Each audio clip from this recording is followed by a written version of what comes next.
Bonjour à tous, bienvenue à notre webinaire sur comment faciliter l'intervention des secours grâce à Batifire.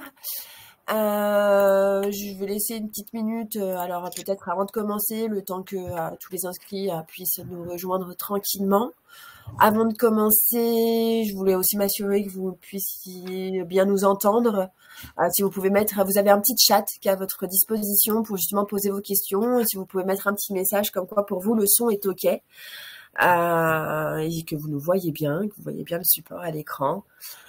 Donc, on me dit que c'est OK. En tout cas, bonjour à tous. Merci pour votre retour.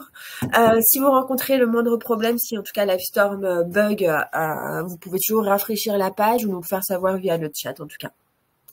On va commencer tout doucement. Du coup, on va déjà commencer par se présenter parce qu'aujourd'hui, je suis ravie de commenter ce webinaire avec le lieutenant Nicolas Charles de France du SDIS du Jura, que je vais laisser se présenter. Et quand même.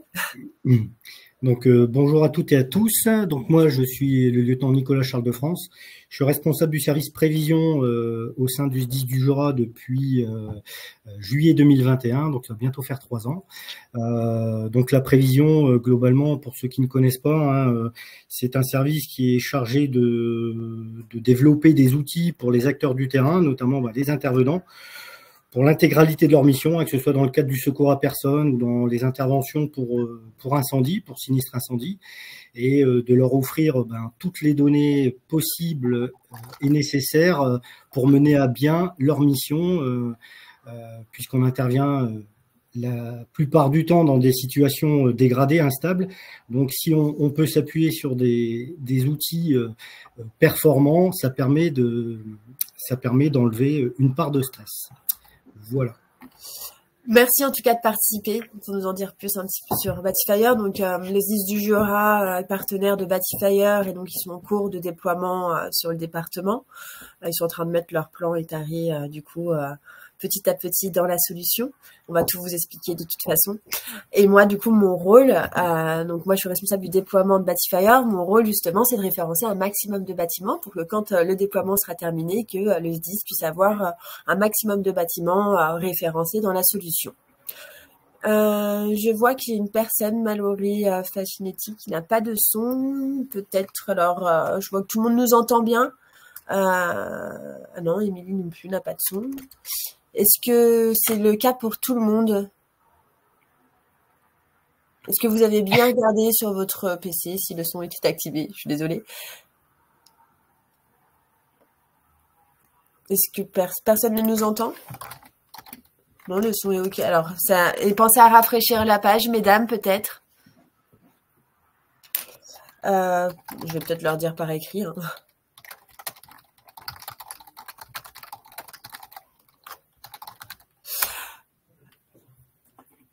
Bon. Un replay sera disponible au cas où, de toute façon, pour ceux qui n'ont pas le son là actuellement.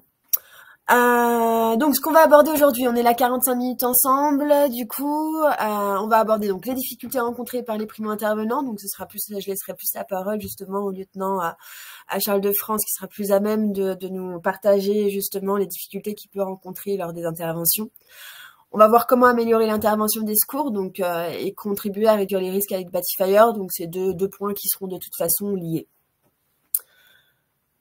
Alors, lieutenant, on vous écoute. Quelles sont les difficultés que vous rencontrez justement en intervention? Je vous laisse défiler votre présentation si vous voulez, lieutenant. Vous pouvez passer les flèches.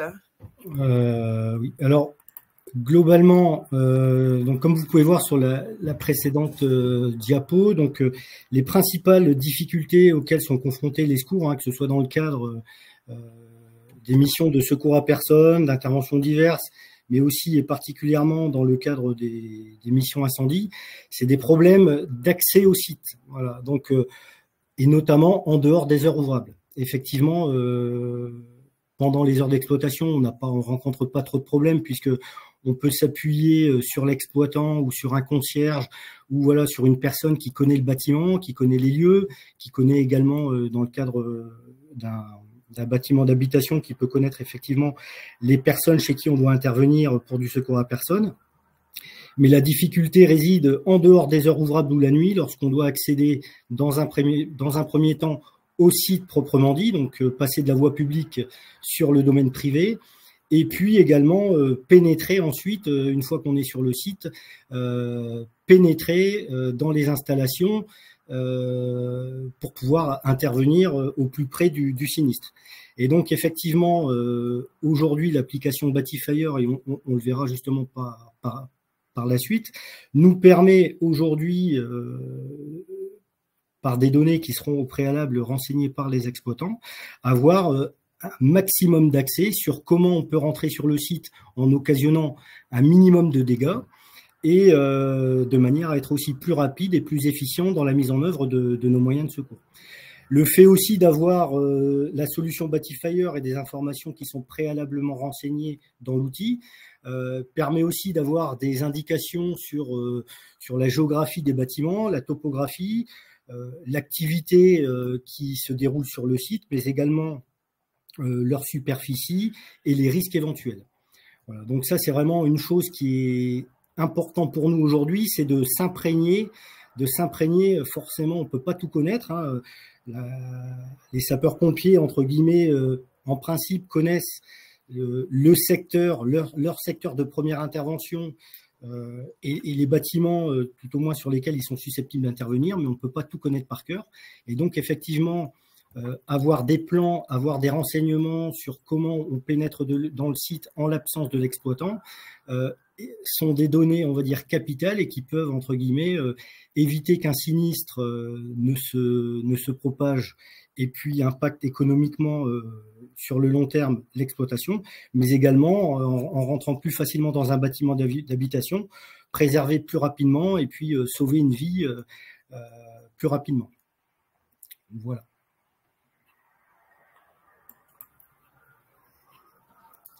Difficultés rencontrées, donc face aux menaces technologiques, les inondations, comment contacter rapidement un responsable, un concierge, technicienne, société de surveillance. Donc effectivement, l'application Batifire par rapport à tout ce que je viens de vous expliquer hein, sur les difficultés rencontrées, permet à l'exploitant de renseigner un certain nombre d'onglets. Que ce soit effectivement renseigner un code d'accès, renseigner le code d'une boîte à clés, là où se situerait le pass général d'accès aux installations, avoir une orientation sur les priorisations d'actions que le commandant des opérations de secours devra mener pour préserver entre guillemets une machine qui serait entre guillemets difficilement remplaçable ou bien empêchant de par les suites d'un incendie la production d'une pièce et qui permettrait à l'entreprise de ne pas rebondir et puis de ne pas pouvoir repartir économiquement de par un sinistre. Donc le fait d'avoir des plans, le fait d'avoir l'emplacement des organes de sécurité, les organes de coupure de gaz, d'électricité, l'emplacement des risques particuliers sur un établissement pour lequel on n'interviendrait pas de façon systématique, nous permet d'aller rapidement à l'essentiel et puis d'être beaucoup plus efficient dans la priorisation de nos actions. Et d'éviter potentiellement aussi des dangers pour vous qui êtes sur le terrain. Tout à fait. Pour nos intervenants, effectivement, connaître rapidement l'emplacement des coupures, qu'elles soient partielles ou générales, des organes de coupure du gaz ou d'électricité, permet effectivement de mettre en sécurité et le bâtiment, mais également de mettre en sécurité nos intervenants de manière à les engager dans les meilleures conditions. La difficulté principale que vous rencontrez, c'est le manque d'informations que vous avez quand vous intervenez sur un site, de toute façon. Tout à fait. Comme je vous dis, on a besoin, et notamment, je ne l'ai pas évoqué, mais la nuit, les difficultés sont accrues parce que encore la journée, on peut se rendre compte avec la lumière du jour, de la géographie et puis de la dimension des bâtiments. Mais effectivement, la nuit, tout devient plus compliqué. Et le fait d'avoir des plans sur les différents accès piétons, les différents accès d'engins, notamment si on a plusieurs accès sur un même site, le fait d'avoir des plans et que ça soit mentionné par l'exploitant au préalable, avoir la typologie des cheminements sur l'ensemble des niveaux si le bâtiment possède plusieurs niveaux, effectivement, ça nous facilite entre guillemets nos idées de manœuvre, et puis on peut aller directement à l'essentiel. On peut effectivement rapidement, si on a la connaissance d'un risque particulier, notamment, je sais pas, un local de stockage de matières inflammables ou stockage de gaz, on peut facilement le protéger en mettant des moyens hydrauliques par rapport à un sinistre qui serait en cours d'évolution et qui menacerait directement ce local. Chose qu'on ne ferait pas sans la connaissance, entre guillemets, sans plan et sans renseignement préalable de la part des exploitants, par le biais de l'application Batifire. D'ailleurs, il y a Monsieur Jacquard qui nous dit dans le chat que cela va faire gagner du temps au premier chef d'agri pour sa reconnaissance, ses premières missions pour ses personnels. Tout à fait. Tout à fait, tout à fait. Et donc effectivement, alors, faut bien comprendre que dans le cadre d'une intervention, il y a une montée en puissance, hein, notamment sur les gros sinistres. Et donc, pour les premiers intervenants, on a dans l'application Batifire un certain nombre d'éléments qui vont servir dans un premier temps, effectivement, au chef d'agré du VSAV, au chef d'agré. Donc, le VSAV, pour ceux qui ne connaissent pas, c'est le véhicule de secours et d'assistance aux victimes, hein, plus communément appelé l'ambulance, ou bien au chef d'agré du premier engin incendie, pour la mise en sécurité de l'établissement et des intervenants.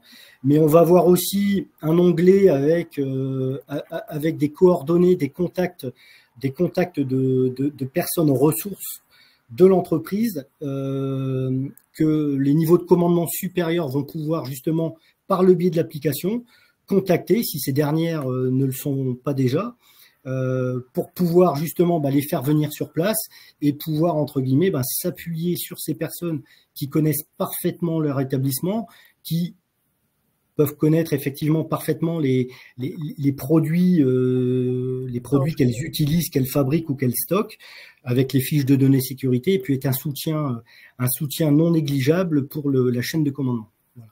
D'ailleurs, lieutenant, la plupart des sinistres comme ça, des incendies, c'est plutôt la nuit. Enfin, je veux dire en termes de stats. Vous savez. Généralement, effectivement, les sinistres, on va dire les plus importants, les sinistres majeurs ont lieu la nuit. Parce que généralement, les décèles ils sont décelés avec un peu de retard. Et donc forcément, les sinistres les plus importants, alors c'est pas une vérité vraie tout le temps, on a aussi des gros feux la journée, mais effectivement, du fait d'une détection tardive, on a effectivement la plupart du temps, les gros sinistres ont lieu la nuit. Et notamment en habitation, les sinistres où on a des pertes de vies humaines, c'est la nuit, parce que les gens, entre guillemets, qui ne seraient pas équipés de détecteurs avertisseurs autonomes de fumée chez eux, ne seraient pas prévenus, et donc c'est souvent pour cette raison qu'on a des feux en habitation la nuit. Voilà. D'accord, merci. Donc il y a des difficultés rencontrées par les primo-intervenants, mais aussi un sinistre peut aussi engendrer des difficultés pour les exploitants, hein, comme on le voit à l'écran. Donc il y a la crainte du sinistre, on veut limiter évidemment les pertes humaines, mais aussi matérielles pour pas être mis en cause souvent. Enfin, je veux dire, il y a aussi la crainte d'une exposition médiatique en cas de perte humaine ou de pollution. Ça peut engendrer une mauvaise pub aussi pour l'entreprise. Et on a aussi l'inertie d'une remise en route qui engendre la perte des clients, des automatismes et de la qualité, de la perte de rendement évidemment. Et d'ailleurs, c'est l'INRS, donc l'Institut national de recherche et de sécurité, qui ont dit que 70% des entreprises victimes d'un sinistre majeur disparaissent dans les mois qui suivent, souvent, justement à cause de cette remise en route qui est malheureusement souvent impossible. Alors, les objectifs de Batifire, alors le lieutenant Charles de France, l'a dit quand même, l'a bien annoncé pendant cette petite première partie. Donc, les objectifs de la démarche de Batifire, c'est de donner aux services de secours un minimum d'informations nécessaires à la bonne conduite des opérations.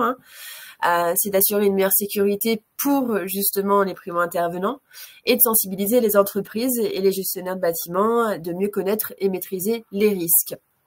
Donc, c'est vraiment le but de sauver des vies, de réduire l'impact d'un sinistre et de diminuer le taux de 70% et d'améliorer l'efficacité des interventions. On va rentrer un petit peu plus dans le détail de Batifire, là maintenant, de ce qu'on attend de vous, de comment ça fonctionne. On va vous montrer alors aussi l'application Batifire côté pompier et on vous montrera aussi, vous, votre espace client, comment c'est fait. On va vous expliquer tout ça, de toute façon.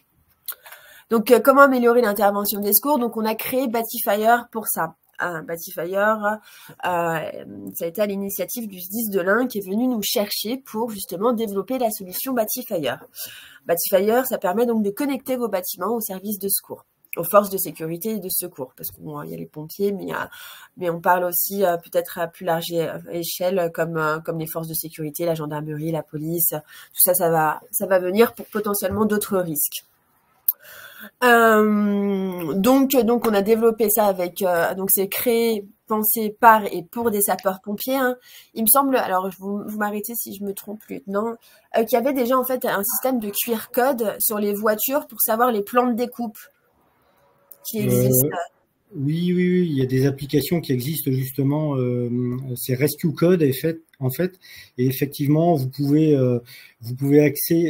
accéder par le biais de QR code à des fiches d'aide à la désincarcération. Voilà. Donc en fait, chaque constructeur, et notamment dans les nouveaux véhicules à énergie alternative, tous les véhicules ne sont pas conçus de la même façon. Hein. On a des plug services sur certains véhicules électriques aujourd'hui qu'il faut neutraliser dans le cadre d'un accident de circulation pour mettre en sécurité le véhicule. Et donc tous les véhicules, forcément aujourd'hui tous les constructeurs vont devoir se lancer dans la production de véhicules électriques. Et forcément, ce serait beaucoup plus trop simple si tout se trouve au même endroit. Mais effectivement, tous les véhicules n'ont pas les mêmes renforts aux mêmes endroits ou les mêmes organes de sécurité aux mêmes endroits. Donc, on a la possibilité effectivement par le biais de cette application d'avoir ce qu'on appelle des FAD, des fiches d'aide à la désincarcération, qui renseignent en fonction du type de véhicule rencontré la conduite à tenir et ce qu'il faut faire et ce qu'il faut surtout pas faire. Et ben justement, c'est pour ça qu'on s'est dit ça existait pour les voitures, pourquoi ça n'existait pas sur les bâtiments pour le coup. Donc d'avoir toutes les informations nécessaires justement, les organes de coupure, les choses comme ça dans un bâtiment. Donc voilà pourquoi Batifire a été créé pour que les primo-intervenants aient accès à toutes ces informations. Notamment donc comment ça fonctionne, parce qu'on parle de QR code justement. Grâce à Batifire, justement, les primo-intervenants vont avoir accès donc à vos informations que vous leur mettez à disposition. Hein.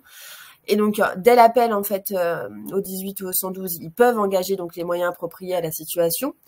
Soit donc pendant le trajet, mais bon, c'est assez rare, hein, il me semble. Le mieux, c'est vraiment d'apposer le QR code devant votre bâtiment. Et dans ces cas-là, pour qu'ils puissent le flasher et avoir accès à toutes ces informations-là. C'est le plus efficace, hein, lieutenant. Écoutez, on peut effectivement, si on a connaissance, si on a la connaissance sur le trajet, effectivement, si le chef d'agré consulte l'application et qu'il a connaissance entre guillemets que le bâtiment sur lequel il est amené à intervenir se trouve dans l'application et recensé dans l'application, il peut pendant le moment de transit, effectivement, pendant le moment de transit prendre connaissance des différentes informations, hein, notamment déjà pour l'accès au site, hein, déjà s'imprégner de par où il va devoir accéder, quel est le portail, l'accès principal, et si toutefois il y a un code qui est renseigné dans l'application Batifire, voilà, en amont déjà en prendre connaissance de manière à ce que dès qu'il arrive, dès que les secours arrivent et se présentent face à l'entrée, puisse saisir ce code pour entrer. Maintenant, effectivement, si il prend pour diverses raisons, il n'a pas le temps de prendre connaissance pendant le transit de la connaissance du bâtiment dans l'application. Il va s'en rendre compte si ce QR code est bien affiché, sans ambiguïté pour les secours. Il va pouvoir effectivement le scanner directement, ce qui va faire gagner du temps. Il ne sera pas obligé de le rechercher dans l'application. Rien que le fait de scanner le code, il va avoir directement les informations de l'établissement en question qui vont s'ouvrir. Donc, pour rappel, ce code, hein, c'est important de le mettre sous un format assez visible et puis de le mettre sous un format, on va dire, inaltérable aux intempéries. Il ne s'agit pas de mettre une feuille de papier. Forcément, la feuille de papier, avec le vent ou les intempéries ou à la première averse, elle sera inutilisable. Donc, le mettre sous une forme de... Voilà, après, j'ai pas forcément de solution, mais une sorte de plexiglas, hein, de sorte de plan inaltérable qui puisse résister aux intempéries et qui soit solidement fixé à l'entrée du site. Voilà. Merci, lieutenant. Donc Batifier, ça permet justement de disposer des photos nécessaires pour une meilleure compréhension des lieux. Vous pouvez mettre des plans, des photos, vos procédures également internes, tout ce qui préserver également vos biens, les choses à sauver en priorité potentiellement. De définir les actions, notamment de protection en fonction des priorités fixées par l'exploitant, donc comme je viens de le dire, et justement d'utiliser des outils programmés pour faciliter la gestion d'une intervention. Dans l'application côté pompier, il y a des petites méthodes de calcul, il me semble, des petites aides à l'intervention au cas où. Donc, à quoi sert pour vous Batifier, lieutenant, justement? Vous pouvez faire, donc, qu'est-ce que vous pouvez faire pour le coup? Bon, après, je vais revenir beaucoup effectivement sur ce qui a déjà été évoqué, mais les principaux enjeux pour le commandant des opérations de secours, donc c'est la sécurité de ses intervenants, la sécurité du public, mais aussi des intervenants pompiers qui vont être amenés à intervenir. Donc aujourd'hui, avoir des informations sur, comme j'ai pu l'évoquer précédemment, sur les lieux, l'emplacement, la localisation précise des organes de coupure, des fluides, l'eau, le gaz, l'électricité vont permettre rapidement de mettre en sécurité les personnes et les biens, d'accéder rapidement au sinistre et d'éviter justement de mettre en œuvre des moyens de disqueuse, des moyens d'écarteurs ou tout ce qu'on peut trouver nous dans ce qu'on appelle les véhicules de secours routiers qu'on utilise lorsqu'on a des difficultés à rentrer pour ouvrir un rideau métallique, pour ouvrir un portail d'accès. Ça va nous permettre également, et ça c'est important pour l'exploitant, si il a réfléchi en amont, c'est une fois sur le site, c'est de prioriser nos actions. C'est-à-dire que si on a la connaissance d'un lieu à sanctuariser, c'est-à-dire ça peut être aussi bien l'outil de production ou bien un stockage de moules qui est indispensable pour l'établissement, pour l'entreprise, parce que c'est les seuls et uniques moules qu'ils ont, et donc on va pouvoir entre guillemets rapidement mettre des moyens en protection et justement éviter qu'un sinistre en cours d'évolution puisse impacter les lieux qu'il faut préserver à tout prix. Une salle de serveur, voilà, une salle de serveur informatique. Ça peut être aussi, visiblement, il y a pas mal de représentants de collèges et de lycées. Si vous avez un établissement qui dispose de plusieurs bâtiments, c'est sans rentrer trop dans le détail, mais de bien identifier sur le plan, c'est l'emplacement de la cantine scolaire. Potentiellement, ça sera alimenté en gaz, savoir où se trouve la coupure générale de gaz. Si on a un établissement avec des laboratoires qui utilisent de l'oxygène ou bien d'autres produits nécessaires aux travaux pratiques des collégiens ou des lycées, c'est de savoir où sont stockés ces produits dangereux, dans quel volume, de manière justement à pouvoir prendre les moyens nécessaires, nous-mêmes nous protéger avec les EPI, donc les équipements de protection individuels nécessaires, et puis ou respiratoires, avec les appareils respiratoires isolants, de manière justement à protéger nos intervenants. Or aujourd'hui, effectivement, on n'a pas toujours ces informations et parfois il y a des accidents qui arrivent ou parfois des mauvaises entre guillemets décisions qui sont prises, pas des mauvaises mais tout au moins pas les meilleures, parce qu'on a vraiment un manque d'informations sur tout ce que je viens de vous évoquer précédemment. On a une petite question, lieutenant. Alors, justement, serait-il pertinent d'avoir ces QR codes sur les tickets de départ des engins engagés, de façon à se faire une idée des accès de ECI du site? Ouais. Alors par rapport à ça, effectivement, c'est quelque chose qui avait été évoqué donc à l'occasion du dernier club utilisateur à Mâcon le 21 mars dernier. Aujourd'hui, sauf erreur de ma part, aucun SDIS utilisateur de Batifier n'a l'information par l'intermédiaire de son système de gestion de l'alerte. C'est-à-dire qu'aujourd'hui, si on ne consulte pas l'application, on ne sait pas forcément que le bâtiment sur lequel on va intervenir est recensé dans Batifier. on a actuellement, il y a un projet national de développement de Nexis, hein, donc qui est le futur logiciel d'alerte des sapeurs-pompiers français, qui va être développé dans les différents SDIS au fil du temps. Effectivement, ça serait une plus-value que l'on puisse extraire les bâtiments qui sont recensés dans Batifire pour un SDIS et de les associer à ce système de gestion de l'alerte de manière effectivement comme le souligne le participant, à avoir immédiatement le QR code sur la fiche de départ et puis avoir en amont de notre présence sur les lieux l'information. Et comme ça nous permet également pendant le transit de consulter et de gagner un peu du temps. Effectivement, ça serait bien, mais bon. En attendant, il n'y a que les QR codes qui peuvent vous faire savoir que le bâtiment est référencé. Tout à fait. En tout état de cause, pour le moment, c'est pas à court terme, tout au moins à court terme, ça n'est pas prévu. Par contre, le club des utilisateurs, parce que nous ça nous parle, mais pour votre information, en fait, on se réunit, tous les partenaires, les 10 partenaires et les testeurs se réunissent avec aussi les développeurs, où on essaye aussi d'améliorer la solution et justement de la développer, comme justement avec ces tickets de départ typiquement où on y réfléchit et ce sera sûrement dans un second temps.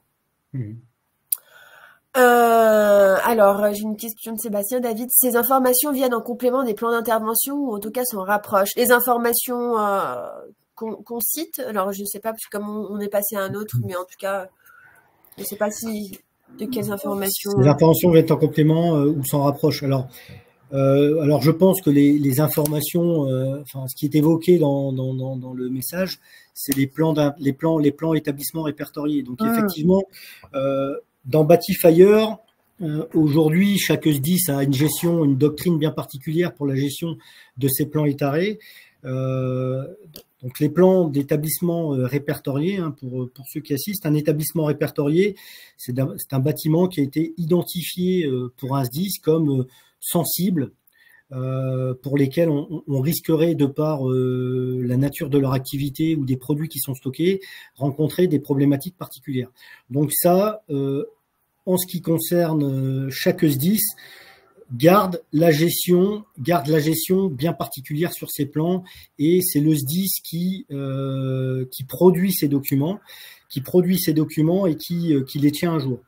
Concernant les bâtiments et les établissements qui sont sur Batifire, c'est tout ce qui est hors cadre des étarés. Nous, aujourd'hui, au SDIS 39, on a souhaité signer un partenariat avec Batifire de manière justement à recenser un maximum d'établissements pour avoir des informations, mais pour des bâtiments qui ne seraient pas identifiés comme établissements répertoriés.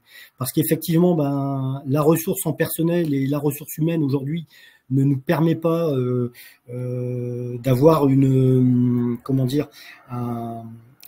un volume d'établissements étarés conséquent de par les mises à jour. Et l'application Batifire va nous permettre, sur des bâtiments d'ordre courant, d'avoir également toutes les informations qu'on pourrait retrouver, ou tout au moins les principales, qu'on pourrait retrouver dans un plan étaré, mais sans qu'on en ait la gestion. Puisque ce qui a peut-être pas été évoqué, mais c'est que pour Batifire, il appartient à l'exploitant de renseigner et de tenir à jour tout ce qu'il pourrait avoir dans la vie de son établissement, que ce soit les extensions ou bien le personnel à contacter en cas de sinistre. Voilà. Merci pour ces précisions, lieutenant. Du coup, l'application, on distingue bien l'application qui est à l'usage donc des forces de sécurité et de secours. L'exploitant ne va pas avoir accès à cette application. Cette application, justement, elle est dédiée uniquement aux forces de sécurité et de secours. Elle est disponible donc sur tablette. Et en fait, c'est ce qui permet de lire ce fameux QR code et d'avoir accès à toutes ces données. Tout simplement. Donc, c'est des données embarquées qui sont chiffrées, sécurisées et cryptées. Et en fait, il fonctionne donc sans connexion. Donc, les pompiers n'ont pas besoin, donc, sur l'intervention, d'avoir une connexion Internet pour avoir accès à ces données. Ça marche avec un système de mise à jour, par contre. Il faut qu'ils la connectent, je crois. C'est ça, lieutenant, c'est que vous avez besoin de la connecter pour que les informations remontent, par exemple, tous les soirs ou plusieurs fois par jour, potentiellement. Alors, au sein du SDIS 39, nous, on est équipé de tablettes. On essaie de déployer au fil du temps, forcément, nos tablettes de manière à ce que chaque engin opérationnel, que ce soit les VSAV ou les FPT, soit doté de tablettes. On a forcément équipé dans un premier temps les principaux centres de secours avec l'activité opérationnelle la plus importante. Aujourd'hui, sur les 55 centres de secours dont dispose le Jura, on doit avoir deux ou trois centres de secours qui, à ce jour, ne possèdent pas de tablettes. Ces tablettes, au fil du temps, au début, elles n'étaient pas équipées de cartes SIM. Aujourd'hui, toutes les nouvelles tablettes que l'on a sont équipées donc de cartes SIM, et donc on dispose, mis à part si on est en zone blanche, ce qui peut arriver dans le Jura sur certains secteurs.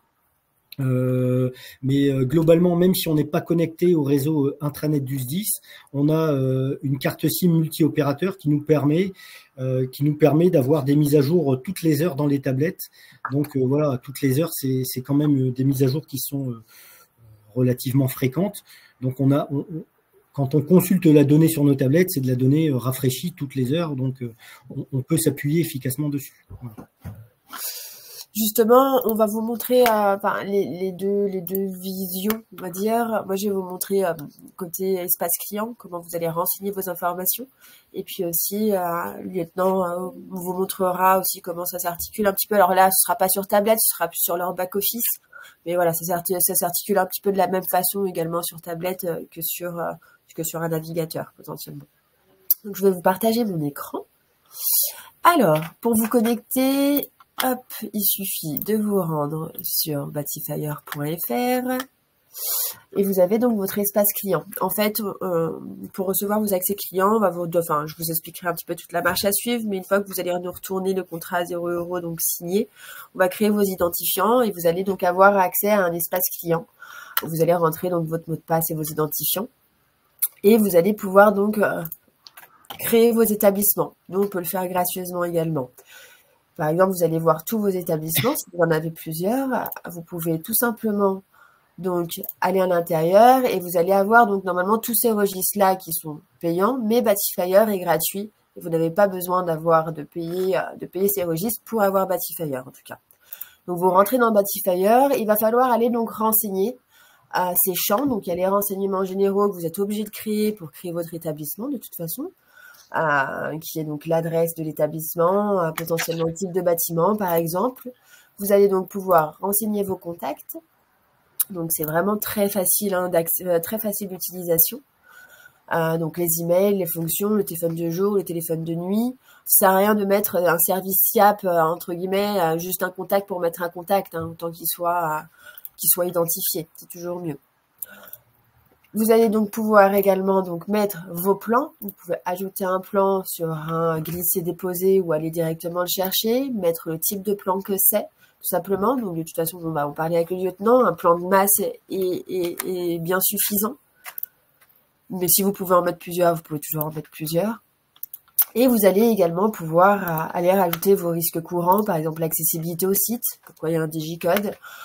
Comme quoi il y a un portail également pour la grande échelle et les véhicules qui est à l'arrière du bâtiment, la reconnaissance du site, comme quoi il y a des cheminements internes complexes, tout pour justement aider ces primo-intervenants à intervenir plus efficacement, tout simplement. Après, vous pouvez rajouter également tout type de documents que vous souhaitez, si justement il y a des produits dangereux, la composition de ces produits-là potentiellement, ou même vos procédures internes, ou même juste des photos, parce que des fois les photos sont beaucoup plus parlantes que des mots. Donc voilà, et ici vous allez pouvoir donc récupérer votre QR code, le télécharger et l'imprimer. Donc voilà, une multitude quand même d'informations que vous pouvez renseigner. Au minima, nous on préconise de renseigner au moins plan et contact. Si vous pouvez plus, vous faites plus, mais c'est le minimum pour justement que ça serve et que ce soit utile aux primo-intervenants. Donc, est-ce que j'ai été clair, lieutenant? Oui, très bien. Et donc, je vais rebondir sur ce que vous avez dit, effectivement, sur les onglets, les différents, les renseignements généraux, les plans, les contacts.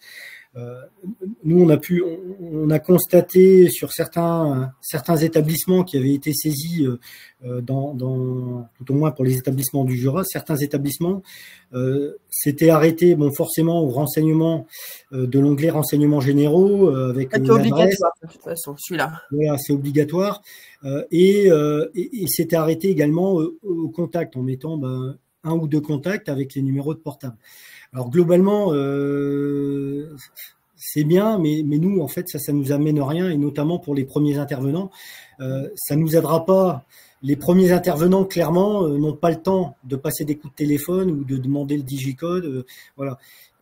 À minimum, en plus des renseignements généraux et puis de la partie contact, le minimum à mettre dans les informations à renseigner, hein, sans rentrer précisément dans des détails. Hein. Il ne faut pas que vous ayez peur non plus à vous dire que ça va vous représenter une charge de travail, mais c'est au minimum le plan de masse du site.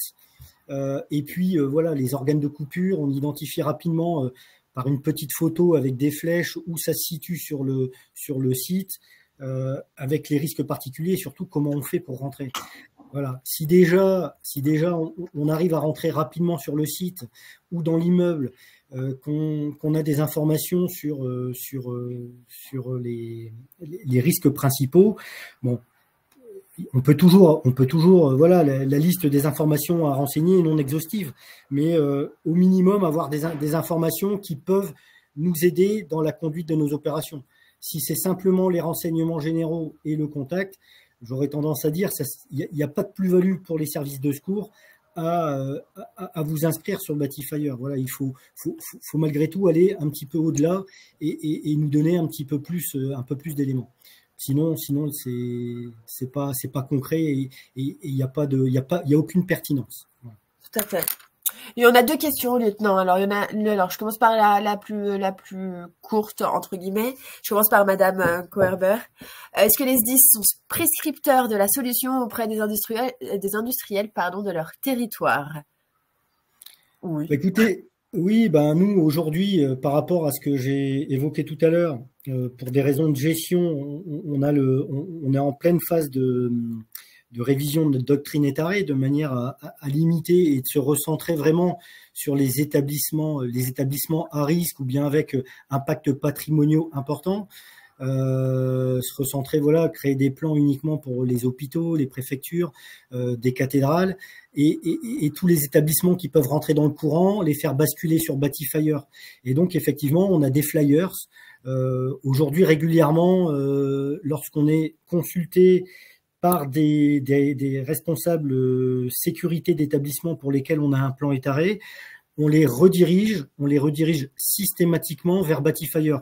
On reste à leur disposition effectivement pour échanger avec eux sur ce point de vue-là, mais effectivement, on essaie de la meilleure des façons aujourd'hui de communiquer le plus largement possible auprès que ce soit des bailleurs sociaux, des industriels, des collectivités. Après, voilà, il y a pas les collectivités, il n'y a pas de limite en fait, que ce soit même les particuliers. Voilà, tout à fait. Tout à fait. On a donc une autre question également qui est donc alors c'est notre SDIS de référence ça concerne le SDIS 80 ne connaît pas la solution Batifire et admet ne pas être équipé pour gérer les infos dématérialisées pour les primo-intervenants. Est-ce que c'est un objectif national que les SDIS soient intégrés à cet outil? Y a-t-il un planning prévisionnel de ces déploiements? Oui. Le but, c'est que tous les SDIS puissent utiliser Batifire. Après, un planning prévisionnel, on peut pas forcer chaque SDIS à utiliser Batifire. Donc voilà, actuellement, on est, on va dire, à une quinzaine de SDIS utilisateurs. En fin avril, on s'y sera beaucoup plus. On pense aux SDIS, mais il n'y a pas que les SDIS, il y a aussi d'autres choses en cours avec les forces de sécurité notamment. Mais voilà, c'est difficile d'avoir. Nous, on a un planning en interne, bien sûr, de ce qu'on voudrait en termes de conquête départementale. Mais voilà, on peut pas forcer les SDIS à utiliser cette solution, bien que c'est pour normalement leur rendre service et faciliter justement la gestion de leurs plans étarés et leurs interventions. Mais voilà, à terme aussi, il faut qu'ils soient équipés de tablettes également. Donc, mais à terme, ça viendra petit à petit, je pense. J'espère avoir répondu à votre question, monsieur Olagnon. Du coup, sur la partie donc exploitant, je vous ai montré comment ça fonctionnait. Donc, une fois que par contre vous avez téléchargé votre QR code et que du coup vous avez rentré ces informations, du coup ça passe du côté SDIS. Donc, si vous voulez montrer, lieutenant, comment ça fonctionne de votre côté. Oui. Alors, je vais partager mon écran. Voilà. Tac, tac, tac. La cathédrale. Là, ici, je ferme.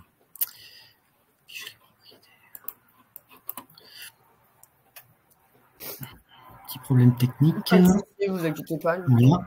Donc voilà, globalement, aujourd'hui, si je prends l'exemple de la cathédrale de Saint-Claude, qui a été référencée puisque c'est un établissement qui est doté d'un PSBC, d'un plan de sauvegarde des biens culturels, avec aujourd'hui des priorisations d'action. Donc si je reprends les différents onglets, on retrouve ici, nous, sur notre application web, on retrouve également les différents renseignements généraux, la carte où se situe la cathédrale sur les plans, des onglets sur les risques courants, les plans.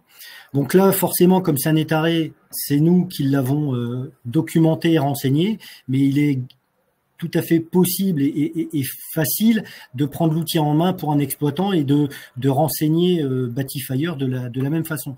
Là, si je prends la page chef d'agré, si je l'ouvre, voilà, je vais ouvrir le fichier. Je vais le mettre en grand. Voilà, plein écran. On a le chef d'agré qui peut consulter ici avec un plan de masse avec entre guillemets les différents accès, les accès principaux premiers et deux. On a également repris les points d'eau d'incendie qui sont situés tout sur le pourtour, les bouches d'incendie, les poteaux d'incendie. On a également, puisqu'on a une priorité des œuvres à sauver en cas de sinistre, le nom des œuvres à sauver. Je vous montrerai après l'onglet dans lequel on peut avoir les photos de ces œuvres, avec l'emplacement où se trouvent ces œuvres, ici, dans la cathédrale, et la zone de repli qui est juste en face, il suffit de traverser le trottoir. Si je ressors de cet établissement-là, on va refermer.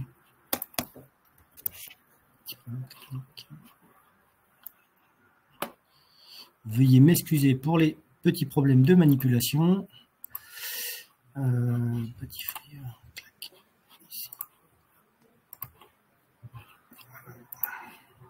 Ici, si je reprends donc par rapport à ce que je vous disais sur les biens qu'il convient de prioriser, on a ici la reliquaire en argent de Saint-Claude. Alors, on ne voit plus votre écran, lieutenant, pour l'instant. Il faut juste le repartager, il n'y a pas de problème. Je vais repartager ça de suite.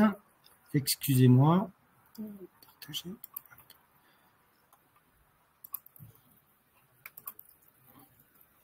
C'est parfait. C'est parfait, voilà. Donc, là, ici, je reprends. Donc, effectivement, en partie supérieure de l'écran, vous avez tous les onglets. Et ici, dans la partie biens, voilà, vous pouvez renseigner effectivement la priorisation. Ici, on a nommé la priorité 1, qui est la reliquaire en argent de Saint-Claude. Et lorsque l'on vient cliquer dessus, voilà, on a le petit schéma qui est ici avec le point rouge qui indique son emplacement, sa localisation dans la cathédrale. On a également le nombre de personnes nécessaires pour son évacuation.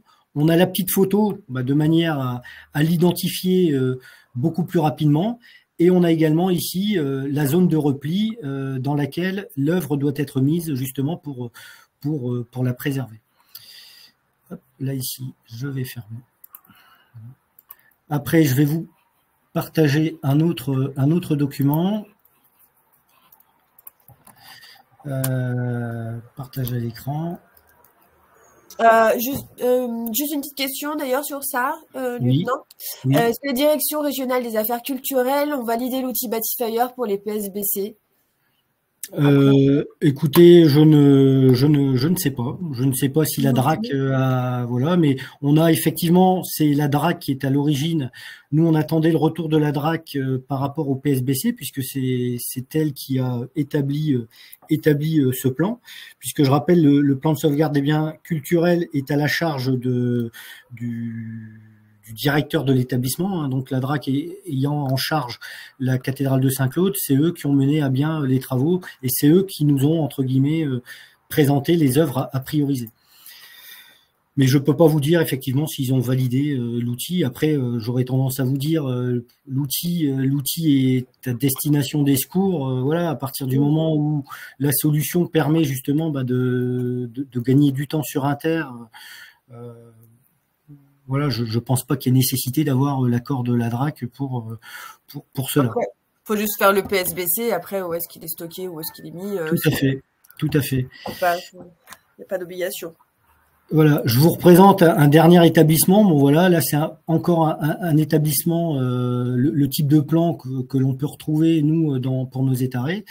Là globalement, on a pareil un plan de masse avec une petite légende ici sur les risques particuliers où ici vous voyez un petit triangle qui pour nous attire notre attention avec ici le triangle avec le petit chiffre 1, c'est le stockage de cubes déchets compressés. Le triangle avec le chiffre 2, c'est le risque incendie, zone tapis roulant. On a également ici en rouge, dans le cadre, on a l'information d'une présence d'une ligne haute tension de 220 000 volts que vous pouvez voir ici sur l'écran traverser le site.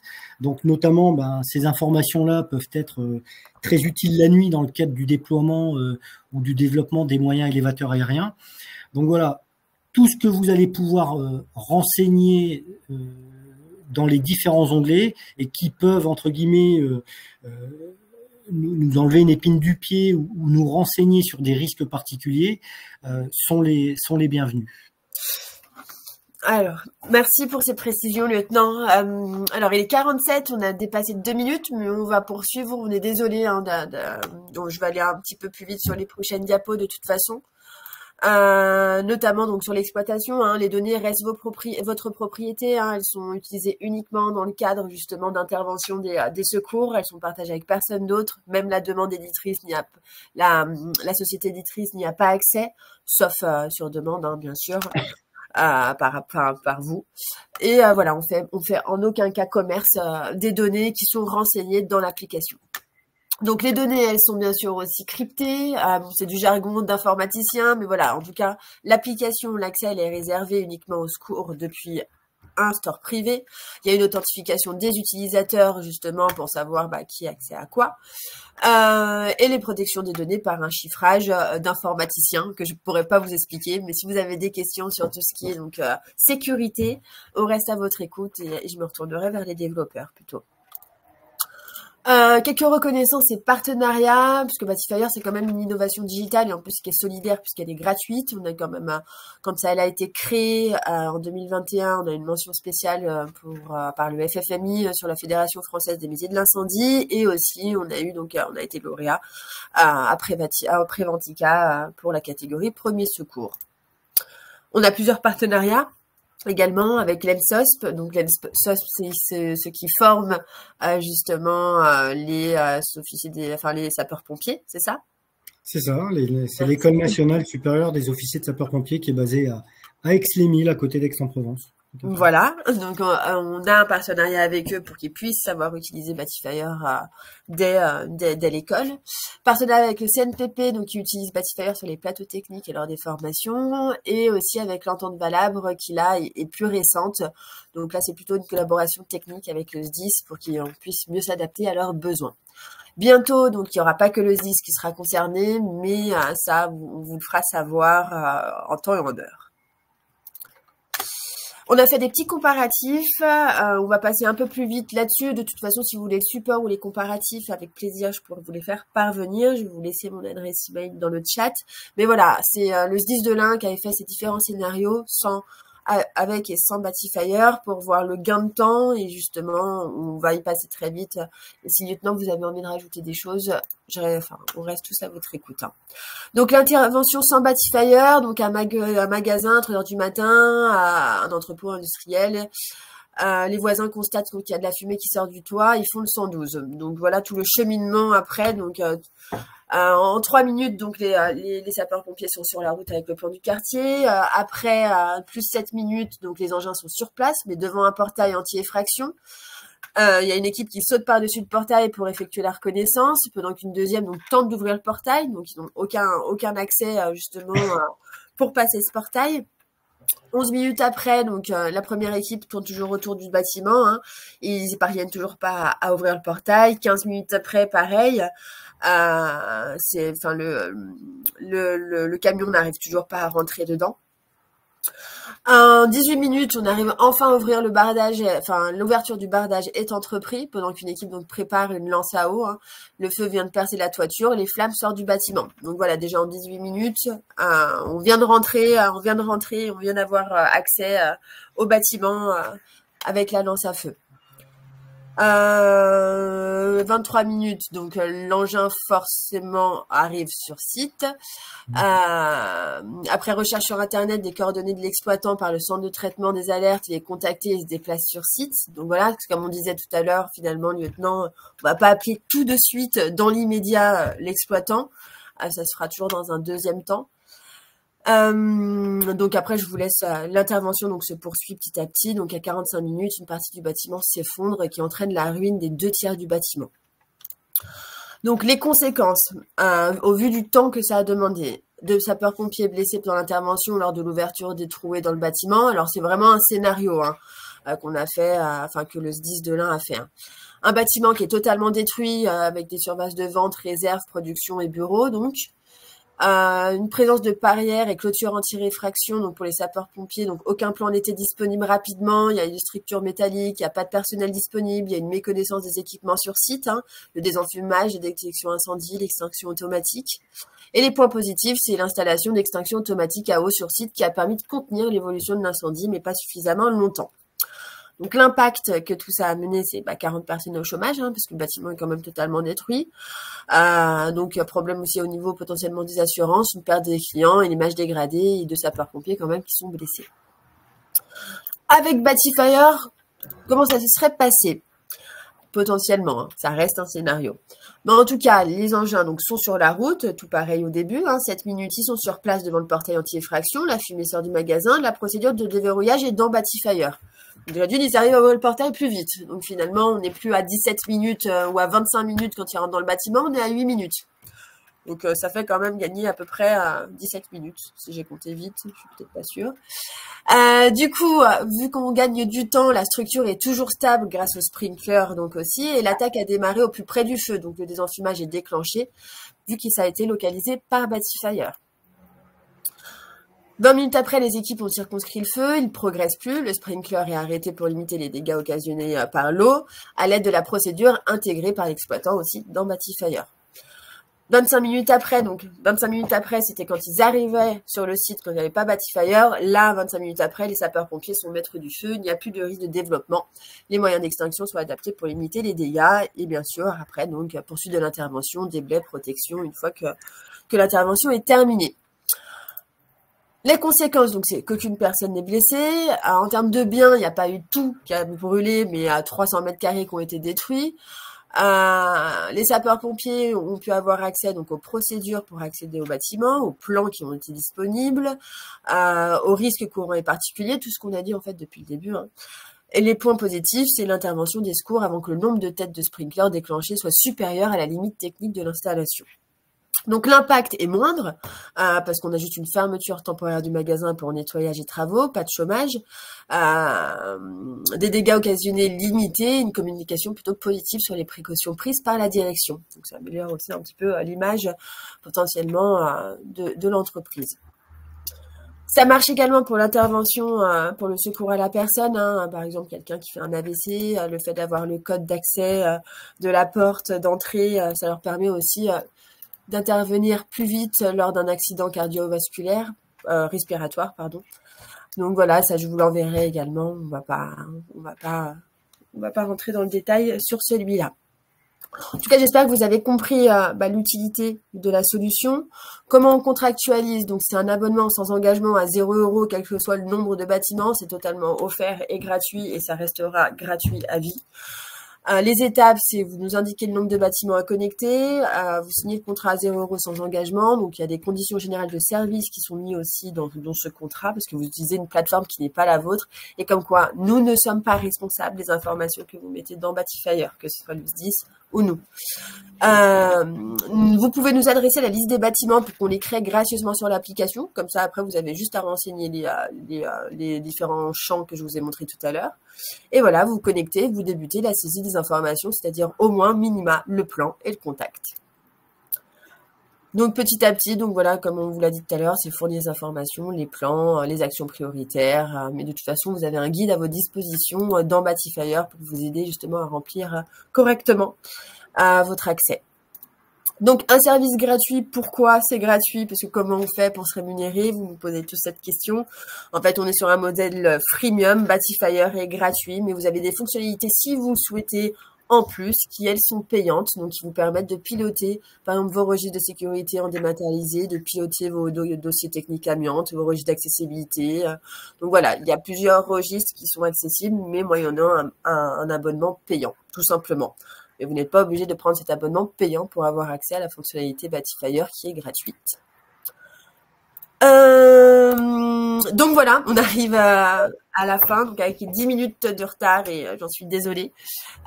Déjà, moi, je voulais vous remercier à tous et je voulais encore remercier le lieutenant Charles de France. Merci beaucoup, lieutenant. J'espère que avec plaisir. Vous a plu. Donc avec plaisir pour, si vous voulez, réitérer ces webinaires plus tard, avec plaisir. Voir quand ça aura vraiment bien avancé dans le Jura également. Pas de souci. Prochain webinaire, on en fait avec CNPP sur les plans de défense incendie, points de vigilance et d'efficacité. Le 12 avril à 11 h. Si vous le souhaitez, je peux vous mettre le lien pour vous inscrire pour le prochain. Et si vous avez des questions autres, je reste à votre écoute. Je vais vous mettre également mes coordonnées sur le chat. En tout cas, le webinaire touche à sa fin. Donc, si vous n'avez pas plus de questions, et je ne crois pas, alors si, juste, Monsieur Jacquard me demande si l'application est dotée d'une partie formation avec accès au plan des sites pour les SDIS. Bon, c'est pas une partie formation, mais effectivement, dans le cadre des formations de maintien des acquis, on peut effectivement, dans le cadre d'exercices, utiliser l'application. L'application est dédiée essentiellement pour l'opérationnel, mais on peut aisément l'utiliser également dans le cadre d'une formation et de la planification d'un exercice. Eh ben merci, lieutenant, pour cette réponse. En tout cas, si vous avez d'autres questions, on reste à votre écoute. Et en attendant, on peut vous souhaiter juste de passer une bonne après-midi. Voilà. Eh ben, c'est très bien. Merci à toutes et à tous pour votre écoute. Au revoir. Au revoir. Bonne journée à vous. Au revoir.